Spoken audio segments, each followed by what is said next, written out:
You know, it's one thing to say really confidently, I'm going to do this big thing. Right.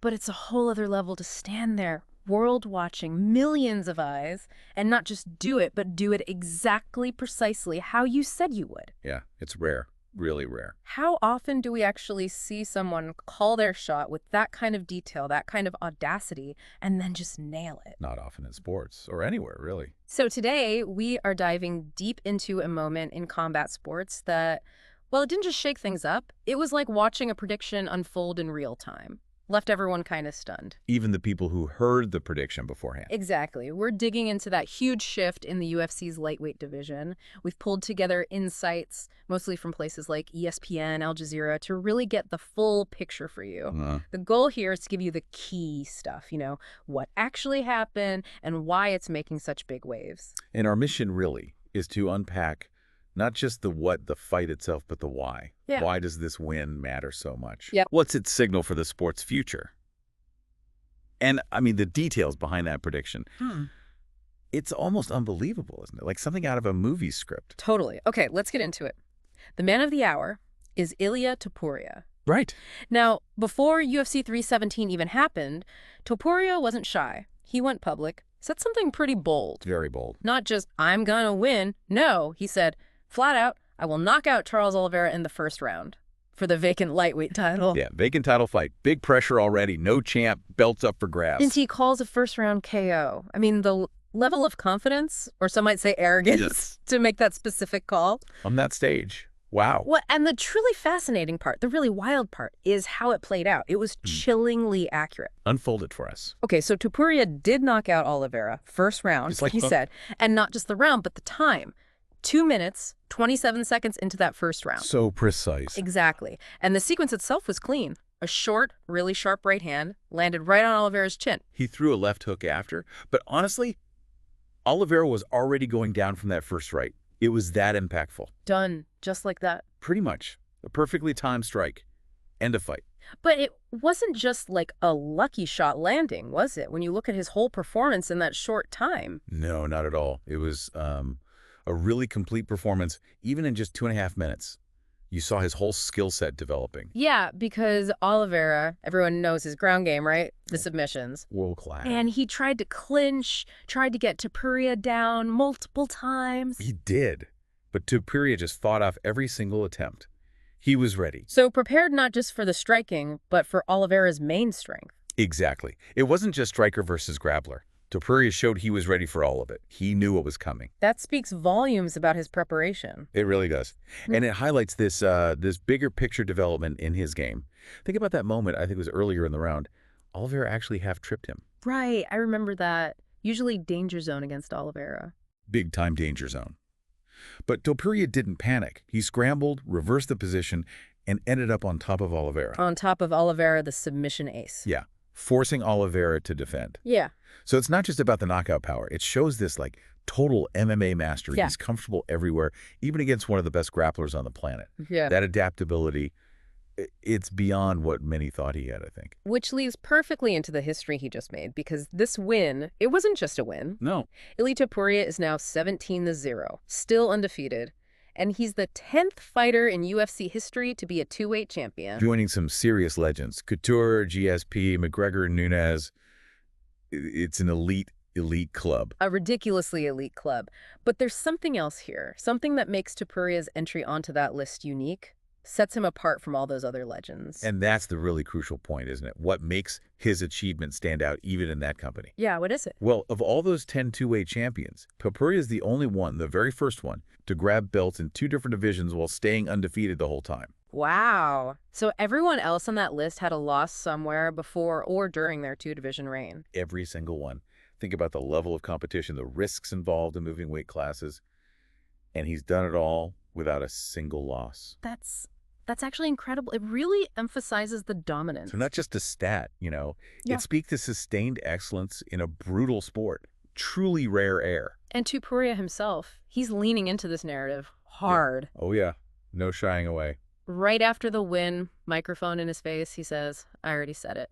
I represent the new era of mixed martial arts. This is the next level of the game. Almost like a prophecy fulfilled. And get this, our sources mention he actually held a celebratory dinner the day before the fight. Like, he already knew. He was celebrating the win before it happened. That's some serious self-belief. Yeah. Imagine the psychological game there, not just believing it yourself, but putting that pressure on, publicly celebrating early. Unfathomable confidence, really, staking everything on it.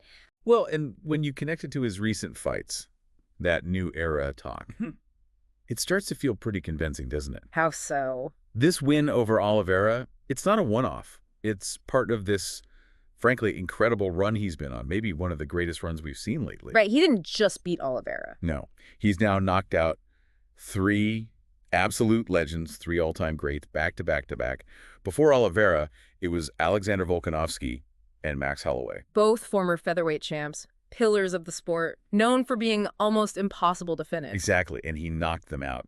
That kind of streak against that level of competition, it really does back up his claim about being the next level. It's quite something for a guy still undefeated. Okay, so the fight's over. The prediction is shockingly real. Confetti's probably still in the air. Yeah. But the UFC, they don't sleep. They're already thinking about the next big thing. Always. The promotion machine. Immediately after the win, Paddy Pimblett is suddenly part of the picture.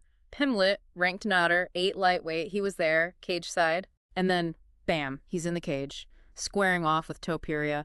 The atmosphere just crackled. You could feel it. Yeah, that was quick. Yeah. But is this just the UFC manufacturing hype, or is there real beef there? That's the question. What's the backstory? Oh, it's real. Yeah. This isn't manufactured. There's history here, like actual personal conflict going back to 2021. Okay. Topuria, he's Georgian, right? And he took major offense, like deep offense, to comments Pimblett made about the Russo-Georgian War back in 2008. Ah, okay. So it's political, historical, Personal, exactly. Yeah. Touched a raw nerve. So this isn't just rankings or styles clashing. It's a genuine grudge match that's been simmering.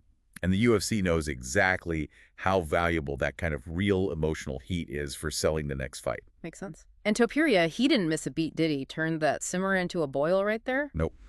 Leaned right in. Looked Pimblett in the eye, in the cage, and basically said, if you think you're ready, let's go, you blonde bee. Didn't mince words. And then said he wants Pimblett for his first title defense, preferably in Vegas, calling his shot again, in a way. Seems to be his style, right?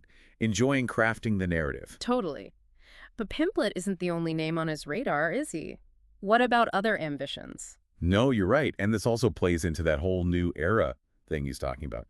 Sources say he's also looking at Islam Makhachev. The former lightweight champ. But didn't Makhachev just vacate that belt? He did, yeah. Vacated it last month, supposedly looking to move up to welterweight. Interesting. So Topuria's calling out a guy who's technically left the division and might be moving up? Exactly. Which tells you something, I think. Topuria isn't just thinking about defending. He's looking to clear out names, chase the biggest challenges, maybe even across divisions eventually. Yeah.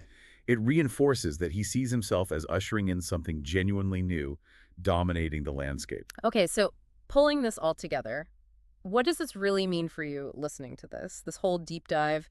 It's more than just a fight recap, isn't it? It's about, I don't know, the power of really believing in your plan, that conviction, and then the execution, that flawless execution of a super bold strategy right out in public. Yeah, and how sometimes new eras aren't just declared, they have to be, well, seized, like he did. He used the pressure, the expectation as fuel. Thrived on it. And if you look at it from the UFC's angle, it's pretty clever too. How so? The business side. Yeah, look how fast they pivot. They take this amazing performance, this fulfilled prediction, and immediately use that heat, plus the existing Pimblett rivalry, to launch the next big story. Right, build the hype for the next PPV. Exactly. It shows how modern sports promotion works. Sometimes that backstory, that real emotional rivalry, that's more valuable for building excitement than just the rankings. It's about the narrative. Smart business, capitalizing on the moment. Yeah, definitely smart business. And just for us watching, I mean, it's pretty cool, pretty rare to see someone not just predict something so specific, but then go out and execute it perfectly on that kind of stage. Makes you think about confidence, preparation, that mental edge. What can we maybe take away from that? A lot, I think. So, wrapping up the core story here, we've got a historic win an undefeated two-division champ, a prediction delivered with almost scary accuracy. Yep. And the lightweight division suddenly has these massive, potentially explosive matchups lined up. Topuria didn't just win a belt, he kind of detonated a bomb in the division. It really did. Declared a new era and then kicked it off with a massive statement. So here's a final thought to chew on. Okay. Considering Topuria's absolute unwavering belief in his new era and how he seems to manifest it by declaring it so publicly, what does it actually take for anyone in any field, not just fighting, Right, beyond sports. to successfully declare and then bring about a new era? What can you maybe take from that level of conviction, that focus, that willingness to put yourself under that kind of pressure and deliver? Something to think about, maybe apply in your own world? It's a powerful question. How much is belief? How much is preparation? How much is just performance under pressure? Worth considering. If you found this update helpful, don't forget to follow and subscribe to Grip News 2M for daily news insights that matter.